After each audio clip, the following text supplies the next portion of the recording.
Tired of scrolling through Disney Plus with no idea what to watch? These are my top 10 Disney Plus recommendations for you. Number 1.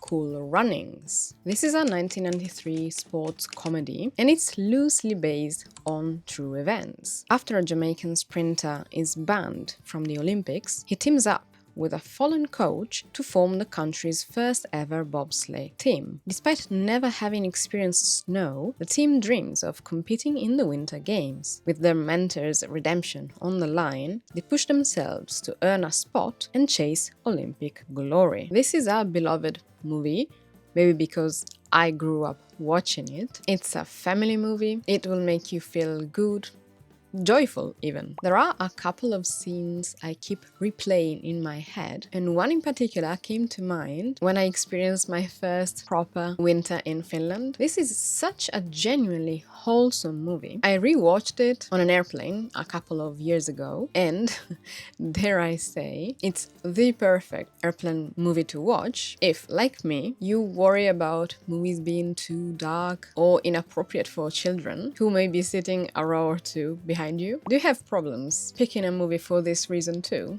on airplanes? Let me know in the comments. Number 2. Tuck Everlasting. This is a 2002 romantic fantasy drama based on the 1975 book of the same name. A teenage girl, eager to escape her overbearing mother, stumbles upon a boy in the woods, who is unlike anyone she's known. The boy and his family take her in, offering kindness and warmth, but they harbor a life-altering secret. Torn between returning to her old life and staying with the immortal family, she faces a life-changing decision. In a way, I wish this coming of age was longer and leaned more into the fantasy elements, but I'm also pleased whenever I see a movie that has an ending without the need of teasing a sequel. These are becoming rare, and I think we should appreciate them. Alexis Bledel's performance is even more candid than her first couple of seasons on Gilmore Girls. If you miss a young and innocent Rory, you should definitely check this movie out. Personally, I love the setting, the natural light,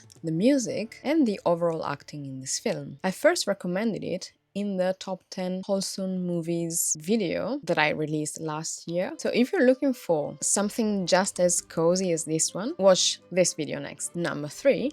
Sister Act. This is a 1992 musical crime comedy. After witnessing her gangster boyfriend commit a murder, a nightclub singer is hidden away in a convent for her safety. Posing as a nun, she shakes up the peaceful lives of the sisters, transforming their choir into a lively, soulful group that attracts attention. However, as the choir gains fame, her secret identity is at risk. Before Christmas, I attended a gospel concert, and my favorite songs were the ones from Sister Act. I know them by heart and even sang them on stage back when I was a teenager. Safe to say, I'm quite fond of the songs and the movie itself. Even after rewatching it countless times, none of the gangster casino related scenes come to mind. It's as if they weren't there at all. They're not my favorite. I tend to avoid stuff that is set, I don't know, in Las Vegas, around casinos, or portraying the mafia, for example. So I'm glad that my brain keeps forgetting about those. Sometimes I wonder, how did this film even work? It's such a bizarre idea, but Whoopi, Maggie, and the whole cast made it unforgettable. I remember caring so much for Bill Nunn's character. He was the nicest cop. If you need a feel-good movie, put this on right away. Number 4.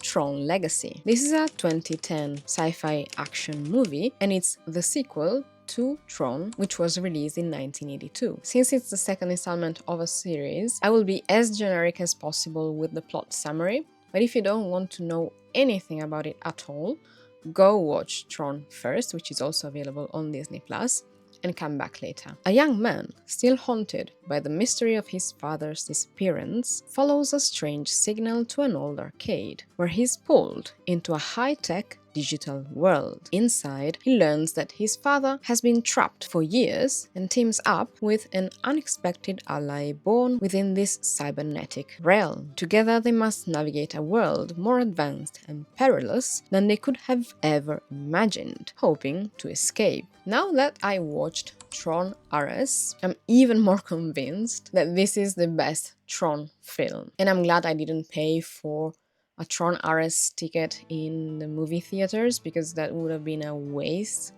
at least for me. I randomly rewatched Tron Legacy last summer and it left a mark, enough for me to make a dedicated video to remind people that this is good sci-fi. Number 5.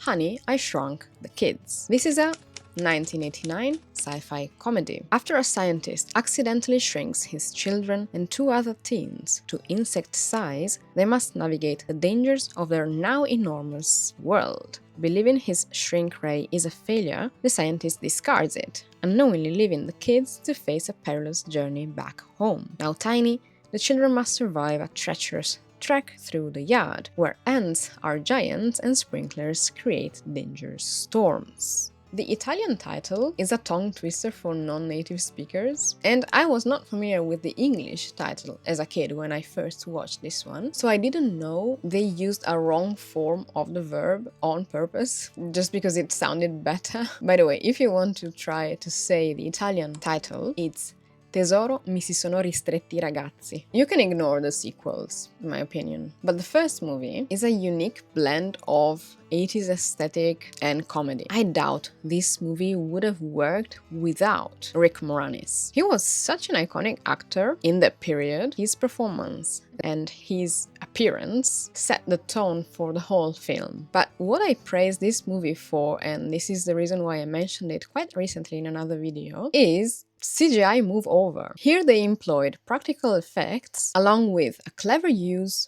of lenses, stop motion, forced perspective, and more. I doubt we will ever see anything like this again. Do you remember the cookie? In the end? Number 6.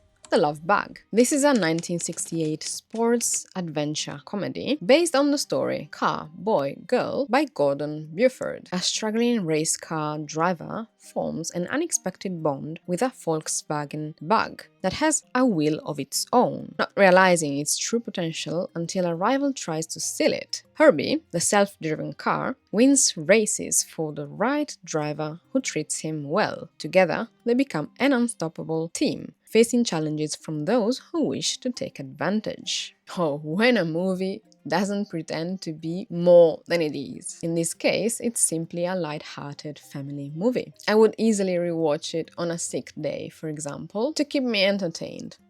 A bit mindlessly. I mean, it's silly, but it has a plot that makes sense, which is no longer a requirement in contemporary releases, or so it seems. I haven't seen it in a while, and I wasn't sure I'd be able to recommend it for this reason. However, I distinctly remember how much we loved it as kids. If you missed it, watch it and tell me if it's my nostalgia speaking. Instead of giving you one movie only for the spot 7, I'll mention several bonus options that I either talked about in other videos already, or that I simply give for granted. I mean, you should have watched them by now. For example, Hook, Hocus Pocus, Agatha All Along, The Parent Trap, The Chronicles of Narnia. You have to watch at least the first movie. Pollyanna, Hidden Figures, Bedknobs and Broomsticks, and finally, Pirates of the Caribbean.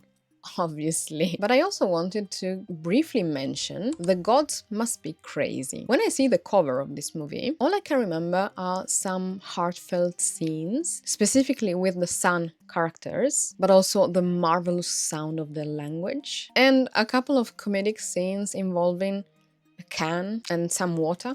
Just see it through the eyes of a child who deeply cared about the sun characters and was afraid for them. See it also as a linguist, like myself, who didn't know that one day she'd study African linguistics, envying the colleagues who worked with click languages. This was also a project idea I had for a potential PhD position. But why am I not recommending this movie necessarily? Because I was not familiar with the controversies, since the last time I saw it, I was still a child. And growing up in Italy, I hardly ever had the chance to see black kids around me in my real life, and I was always happy to observe them on screen, at least. I love to be able to laugh and cry with them, totally unaware of racism, classism, and whatnot. I'm still fond of this movie for these reasons, and I don't think I want to rewatch it anytime soon, so not to spoil this nostalgic view. Does it make sense? I wish they were able to remake a movie like this, removing all negative aspects and simply showcasing the San people. I recently watched a documentary, Pole to Pole, with Will Smith, actually exactly for this reason, because I had resubscribed to Disney Plus, and I heard a lot of people talk about this documentary and recommending it.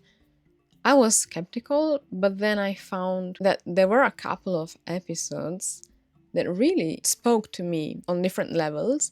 One of these included a linguist doing fieldwork, which is rare to say the least. And another episode was about a community of click languages speakers in Namibia. And you tell me what you think about this documentary if you saw it, and if you think that their portrayal was fair. Either way, I was happy to see them. And now let's move to some underrated, possibly, animation. Number 8, WALL-E. This is a 2008 animated romantic sci-fi film. The last robot on a trash-covered Earth spends his days cleaning up, feeling increasingly lonely after 700 years. His world changes when he meets a sleek probe sent on a mission, and he falls for her instantly. Together they embark on a journey that could reshape humanity's future. It's been years since I last saw it, but I don't have the courage to revisit it. Not now, because it's an accurate portrayal of today's society, and that hurts. It almost feels like a World War II movie, which is a fundamental watch. We all need to learn about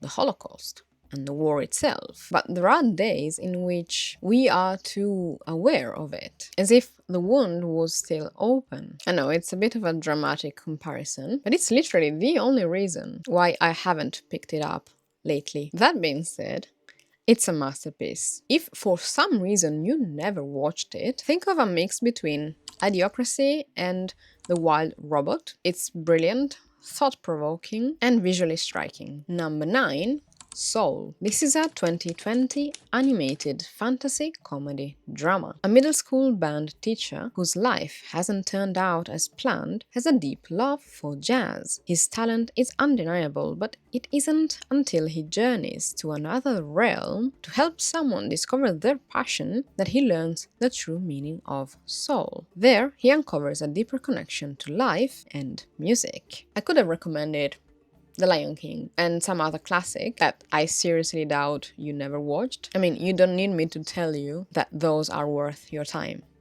do I? Whereas for this and the next recommendation, I haven't heard enough praise. I've rarely seen such an imaginative film. I absolutely love the creativity, humor, and depth of Soul. Even those who are not fans of jazz will enjoy it. Or at least that was the case for me. If you're having a hard time or are willing to explore a meaningful story, this is perfect. It's bold and delicate at once. It hugs you and wrecks you. A lot of people didn't care for it. They didn't really see anything in there, and that's okay. But if I have the chance to see it over and over again, I will. Number 10, Turning Red. This is a 2022 coming-of-age fantasy comedy drama. 13-year-old Mei Li is caught between being the obedient daughter her mother expects and navigating the upheaval of adolescence. On top of that, whenever she gets too excited, she transforms into a massive red panda.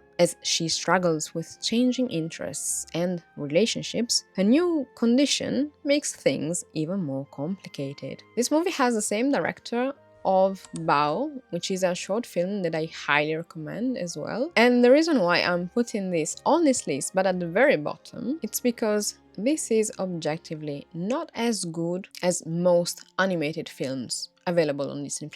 Though, hear me out. I haven't seen any other movie being able to showcase the most embarrassing time in a teenager's life as well as here in Turning Red. The messiest, the most confusing years we've all been through and would never experience again, well, these are at the center of this movie. And I normally skip films or shows that give me secondhand embarrassment, but this one did it right. It was the perfect amount. And it also shows the most relatable experiences if, like me, you were a teenager at the turn of the century. Tamagotchi, boy bands and all. When it came out, I remember seeing a bunch of articles about the period references, and this may be misleading because you don't need to see the metaphor from start to finish and relegate that mention to that one scene instead, if you want. But the point is that I truly appreciated that brief mention. It takes us one step closer to removing a taboo and allows what should be a normal conversation. We millennial women were raised feeling ashamed or, at the bare minimum, having to hide our periods every month at school. The main reason why I rewatched this movie, though, is the Chinese-Canadian experience. I was not familiar with it, and I loved learning about it. Two of my dearest friends are Chinese, and I could listen to their personal experiences for hours on end. I'm so curious about their culture, food, and beliefs. And if you celebrate it, Happy Chinese New Year! This list was about to be a throwbacks only, but I decided to give you some more recent recommendations too. If there's one thing you want people to watch on Disney Plus, what is it? What would you recommend? Let me know in the comments. And now that you watched this, check out the video on the screen. Thank you so much for watching, and I will see you in the next one.